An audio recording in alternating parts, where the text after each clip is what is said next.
Em meados dos anos 80, um medo sem nome, sem rosto, tomou conta da Califórnia. Era um predador que agia à noite, sem seguir nenhum padrão, sem ter piedade. Hoje, a gente vai mergulhar na história de Richard Ramirez, o homem que ficou conhecido como o Perseguidor Noturno. Imagina só, durante 14 longos meses, ali entre 1984 e 85, o sul da Califórnia viveu um verdadeiro pesadelo. A noite chegava e, com ela, não vinha o descanso, mas a pura ansiedade.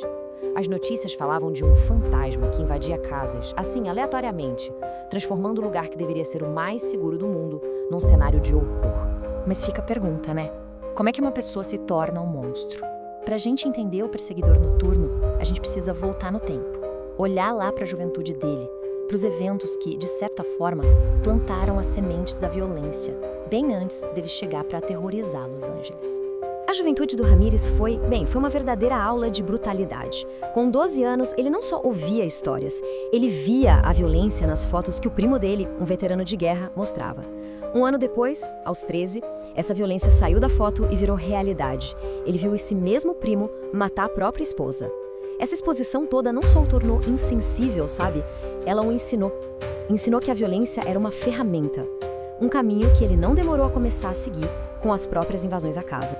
E o que deixa essa história ainda mais complexa é que ele não surgiu do nada. Nascido lá em El Paso, no Texas, o Ramirez era o caçula de 5 filhos de uma família de imigrantes mexicanos. Nada ali no começo da vida dele indicava o monstro que ele se tornaria. Então, o que foi que aconteceu? O que transformou esse garoto na brutalidade que ele espalhou pela Califórnia? E foi na imensidão de Los Angeles que toda aquela violência guardada, enfim, explodiu. Lá, ele encontrou um palco para o seu terror e foi onde ele ganhou o apelido que ecoaria por décadas, o Perseguidor Noturno. Os números são de arrepiar. Foram pelo menos 13 assassinatos em pouco mais de um ano. E tudo começou em junho de 1984, com uma senhora de 79 anos. Aquele foi só o ponto de partida para uma espiral de violência que foi ficando cada vez mais sádica e totalmente imprevisível. O que tornava o Ramirez tão aterrorizante era o puro caos. Não existia um padrão. Ele invadia as casas e atacava qualquer um. Homens, mulheres, crianças. Ele não tinha um tipo de vítima. Ele buscava o terror pelo terror, muitas vezes deixando símbolos satânicos como uma assinatura macabra. Essa aleatoriedade toda gerou um pânico que a cidade nunca tinha visto. As vendas de armas e alarmes simplesmente dispararam. Ninguém mais se sentia seguro. Foi a imprensa que o batizou de Perseguidor Noturno. E o nome pegou porque, convenhamos, era perfeito. Ele era a personificação do nosso medo mais básico. Aquela criatura que invade o nosso refúgio, a nossa casa, no silêncio da noite.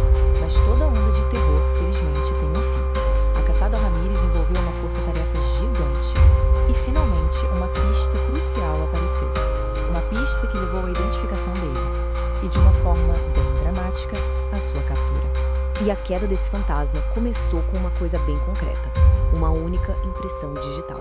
Com o novo sistema de identificação, a polícia finalmente conseguiu dar um nome e um rosto ao terror.